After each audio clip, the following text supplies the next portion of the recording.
When I was 16 in Anne Arundel County, Maryland, the Ku Klux Klan burned a cross at in a tobacco field in South County. South County is south of the South River, Anne Arundel County.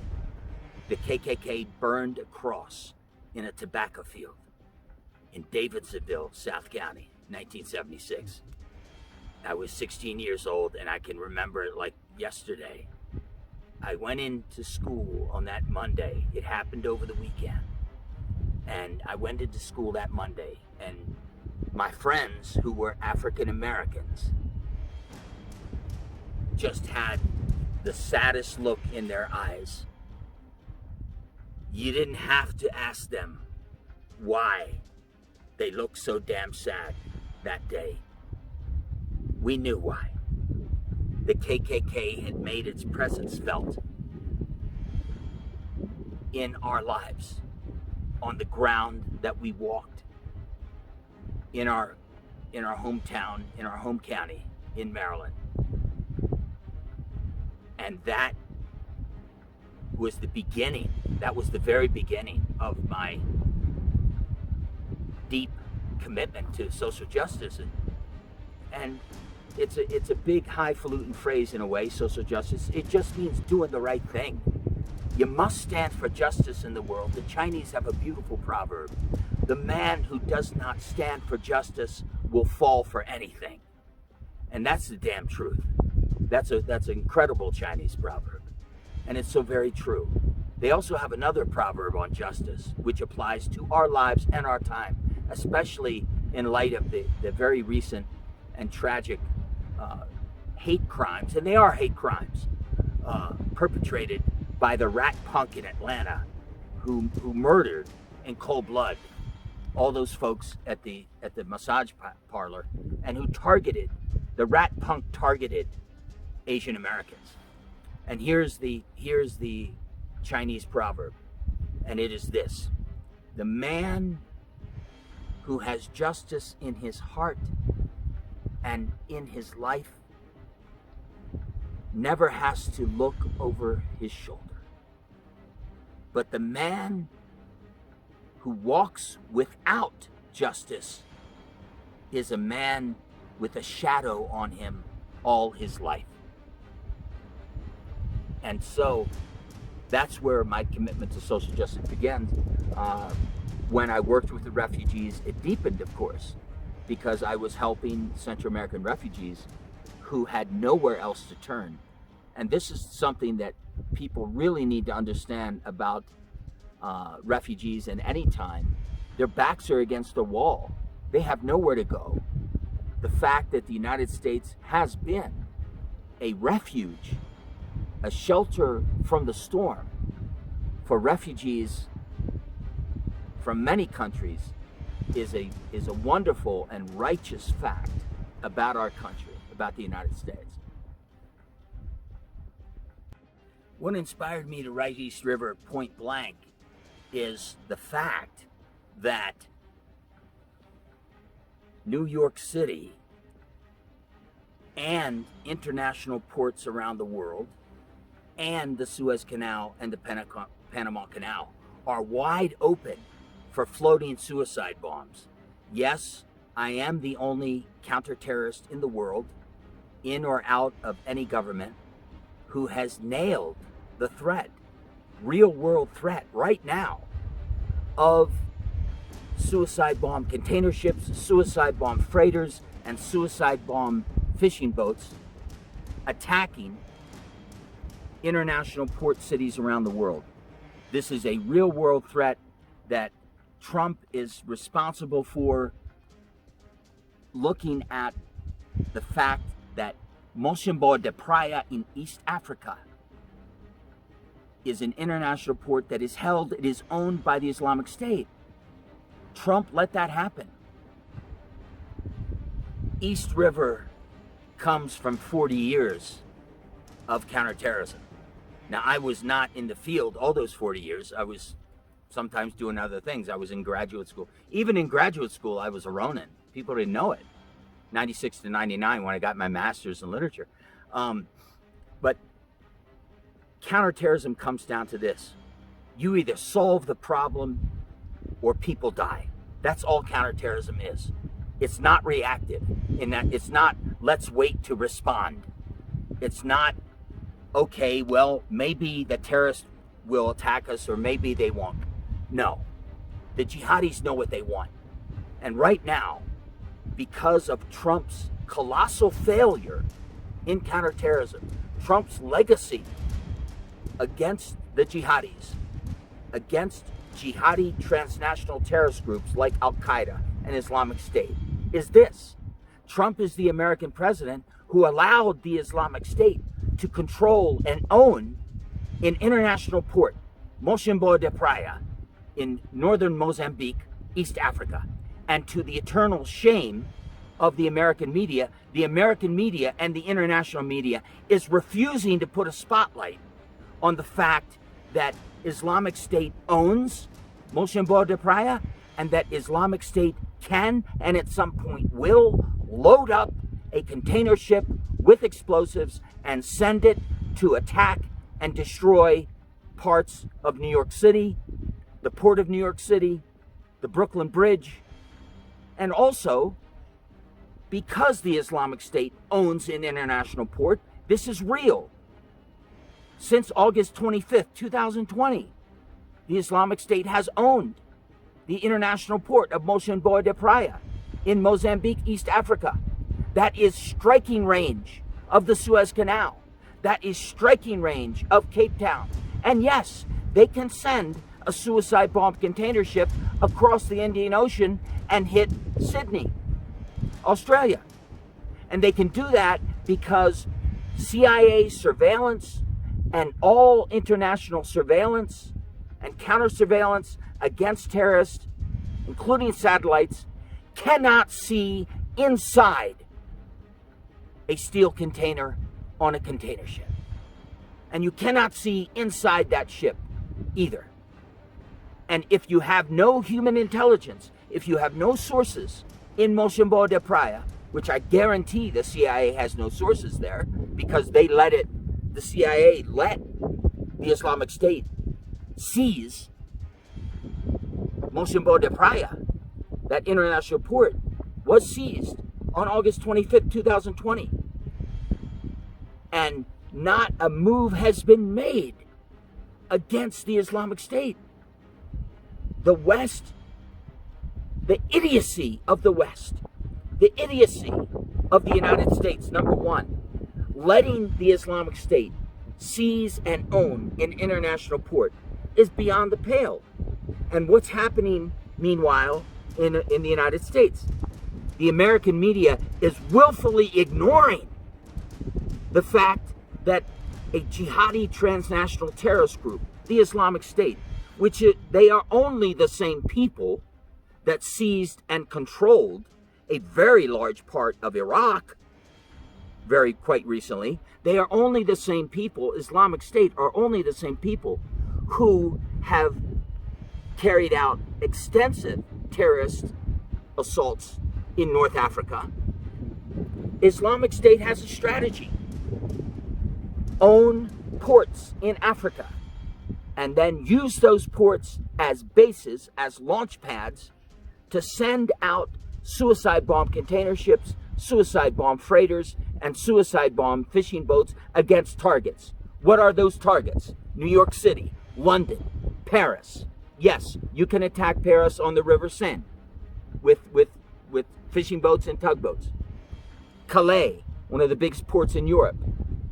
Amsterdam, Rotterdam, Lisbon, the Suez Canal, the Panama Canal. And heck yes, domestic terrorism is a real and grave threat to the United States, no doubt about it. And Trump, quite obviously, totally failed domestic terrorism because he supported Trump. The rat punk Trump should be in jail right now for sedition and domestic terrorism. Trump is a rat punk. He should be in jail right now. And with any luck, those New York prosecutors will put him away. But the fact that Trump incited an insurrection against our own country on January the 6th is criminal. Department of Justice should file the charges against Trump straight away on sedition and domestic terrorism. As a president and commander-in-chief, he was gutless, he was stupid, he was reckless, he was irresponsible and incompetent. Trump allowed the Islamic State to control and own the port, the international port of Mocimboa de Praia. Right now, it has been over 200 days since Islamic State seized Mocimboa de Praia.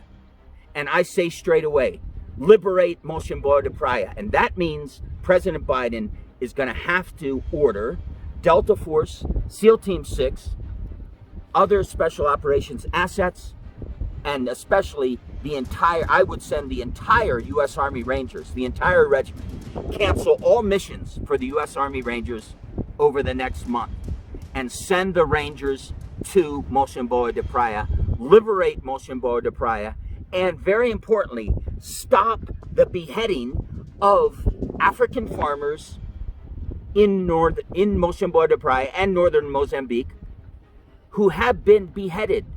These are facts that, again, the American media is willfully ignoring. CNN, shame on CNN. Shame on all the media who have refused to put the spotlight on the fact that A, Trump let the Islamic State seize and own Mocimboa de Praia, and B, the Islamic State owns and controls Mocimboa de Praia on March the 20th, 2021, and C, the Islamic State since 1996, along with Al-Qaeda. So I'll just focus on Al-Qaeda right now and then how this applies to Islamic State in our time. In 1996, British Secret Intelligence Service put out the threat alert that Al-Qaeda and no other transnational terrorist group must ever seize and control an international port, because if they do, the threat of floating suicide bomb container ships, suicide bomb freighters, and suicide bomb fishing boats will be real. Well, that day is here. The threat is real, and the media is ignoring it completely, to the eternal shame and disgrace of the media. Shame on CNN and all the media for refusing to put the spotlight on this grave, serious threat to the United States and our allies. Now, my quick question, and correct me if I'm wrong about this, but isn't it a recent that one of the international media did a report or an analysis about Mocimboa Praia, but they were missing a main point? Very good point, Daniel. Exactly, my man. Okay, brother. BBC just last week did an excellent report on how Al-Shabaab, jihadi terrorist group in East Africa, has lashed up with Islamic State in northern Mozambique. However, unfortunately, the BBC reporter did not examine at all the fact that because Islamic State owns and controls the international port of Mocimboa de Praia, Islamic State can load up a container ship, turn it into a suicide bomb container ship, just as, ironically, the BBC is British, right. Just as ironically, British Secret Intelligence Service warned in 1996. So the British identified the threat back in 96. If you were in counterterrorism in the 90s, and for damn sure I was, because I was in counterterrorism in the 80s, since 81. And most of that time in the 80s and the 90s, I was not in the field. I was giving counterterrorism analysis, but I was Ronin. You know, nobody in graduate school knew that I was a counterterrorism specialist. But anyways, looking at specifically that report, yes, BBC did excellent reporting on Al-Shabaab and Islamic State lashing up in Mozambique, in northern Mozambique. But they missed the reality that because the Islamic State owns the international port of Mocimboa de Praia in northern Mozambique, the Islamic State has successfully done what British Secret Intelligence Service warned in 1996. In 2020, in August 25th, 2020, and up until March 20th, 2021, the Islamic State successfully executed what British Secret Intelligence Service warned in 1996. And the damn sad fact is, or it's not sad to me, but the damn truth is, I am the only counterterrorist in the world who has nailed the threat of floating suicide bombs, and also nailed the threat of the Islamic State owning Mocimboa de Praia. And which raises the question, why is the international media, since I have reached out to them, okay, straight up, I have reached out to them, so why are they refusing to address this? Why are they refusing to put the spotlight on it? And I would say the answer is because they drink with each other. Journalists hang out with each other. News producers hang out with each other. And they love people with titles. Let's put a general on the air. Let's put an admiral on the air. Well, it's not the generals and the admirals that get the job done in counterterrorism, brother. It's guys like me. But because I'm a Ronin, thank God, because I'm a freelance independent counterterrorist, because I'm a Ronin, I can speak on public record. And thank God for you and for this going up on LinkedIn and Facebook and everywhere you're going to put it. Because we're making sure that the word gets out. Yeah. Now, I understand too that there is one media, international media, that put it on their website, your analysis. Yes, there's an international media, a print media, which is online only, Strategic Review. And thank God for Strategic Review, because they did get it out, right? January the 8th, for the first time, right? That analysis ran around the world. Those facts ran around the world, right? Nobody else had pointed out, hey, August 25th, 2020, the Islamic State seized and still controls the international port of Mocimboa de Praia, and that they can use Mocimboa de Praia as an international port to send out suicide bomb container ships, suicide bomb freighters, and suicide bomb fishing boats to attack any international port in the world, and to attack the Suez Canal, and to attack the Panama Canal. And the lives that will be lost and the damage that would cause to people around the world is incalculable, right? But thank God for Strategic Review and their terrific editor-in-chief, Lieutenant General Agus Wijojo, who approved "Don't Send Grunts, Send Counter-Terrorists," that full article, which is up on Strategic Review online. So that the title of the article, "Don't Send Grunts, Send Counter-Terrorists," and it includes my analysis of Mocimboa de Praia.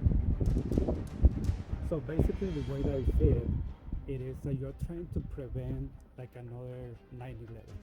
You know, there were reports before that were given to the United States government, to the United States intelligence, about something like that could happen like years before that. Oh yeah, in 95, They ignore it. They ignore it. Yeah, they ignored it. They ignored in 95, brother. In 95, there were people inside the American government, and there were people outside the American government, like me, right, Ronan, who told different American officials, point blank, Al-Qaeda knows what it wants.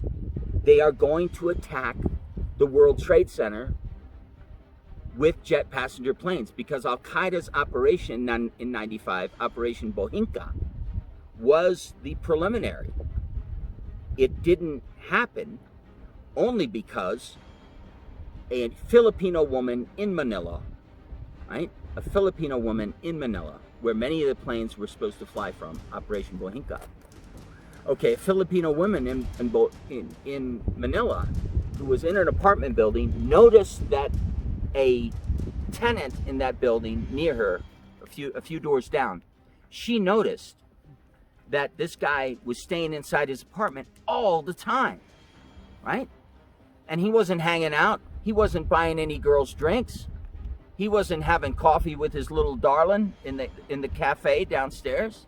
No, he was staying in his room. Now, I'll tell you something. If you're in the Philippines and you ain't buying drinks for a Filipino woman, or any woman in the Philippines, and you ain't having coffee with your little darling in the morning, well, there's something wrong with that cat.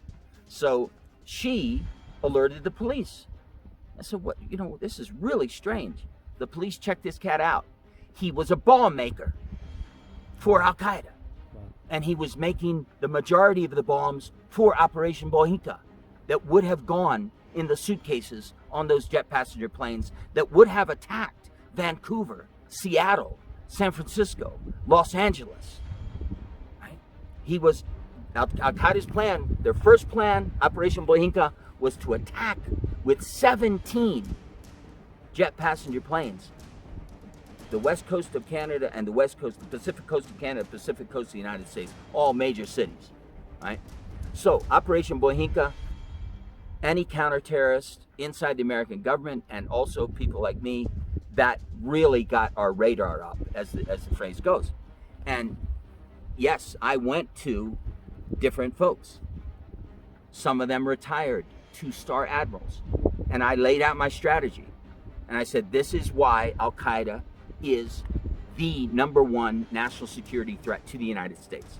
This is what they want. This is what they're going to do. They will attack the World Trade Center again, because in 93, I think it was February 26, 1993, I'm not sure the exact date there on the month and date, but 1993, the Al-Qaeda terrorist Ramzi Youssef did attack the World Trade Center with a bomb in a van under the World Trade Center. And it did kill some Americans. But that was the first tell. That was the first sign that Al-Qaeda was absolutely serious about attacking the United States and attacking the World Trade Center. So you put 2 and 2 together. You put 93 together, Ramzi Youssef, Al-Qaeda terrorist, attacking the World Trade Center, direct orders from bin Laden. Then you put that together with Operation Bohinka. Again, Bohinka, ordered by bin Laden. Okay, you put that together, and what do you know? You know at 95 that Al-Qaeda will attack the World Trade Center with jet passenger planes.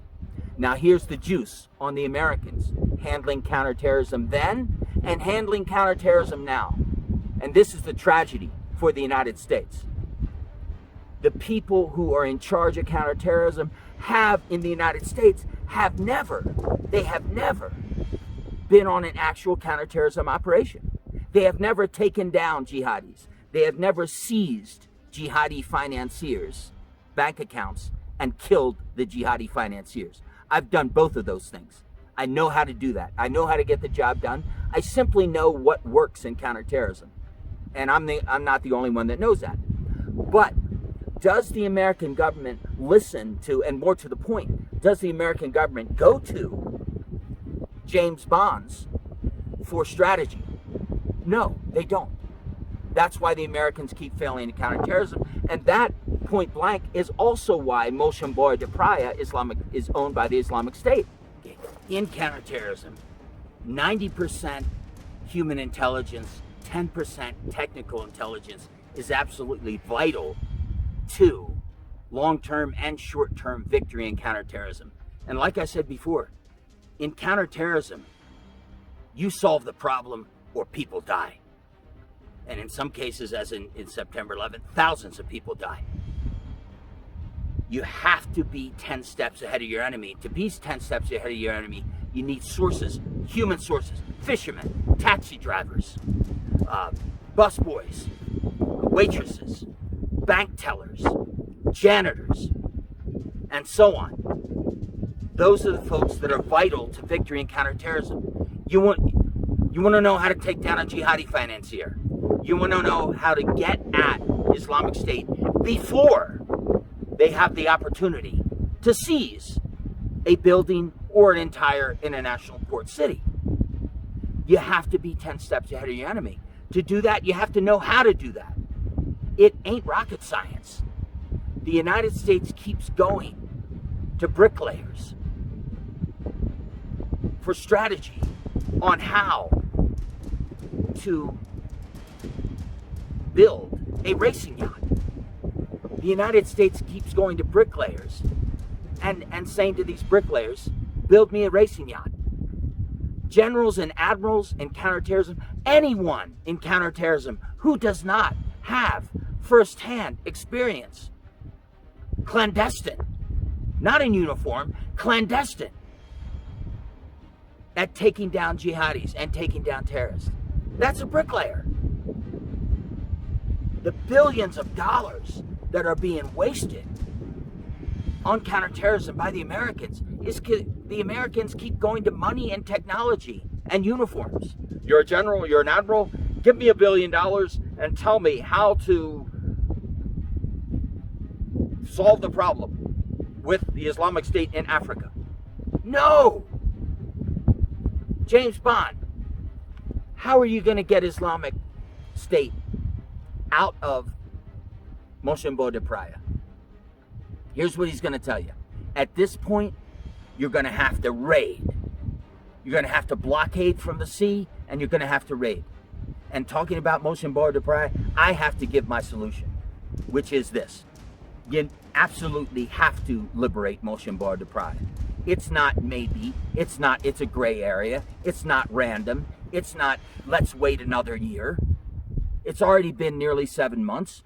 Islamic State is stronger and better equipped with more ammunition, more mortars, and more bank accounts in Mochambeau de Praia on March 20th, 2021 than they had on the day they seized it, August 25th, 2020.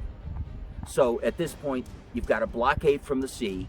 Yes, if I'm the president, I'm going to blockade from the sea with the U.S. Navy, and I'm going to liberate Mochambeau de Praia, and I'm going to stop the beheading of African farmers in Mozambique.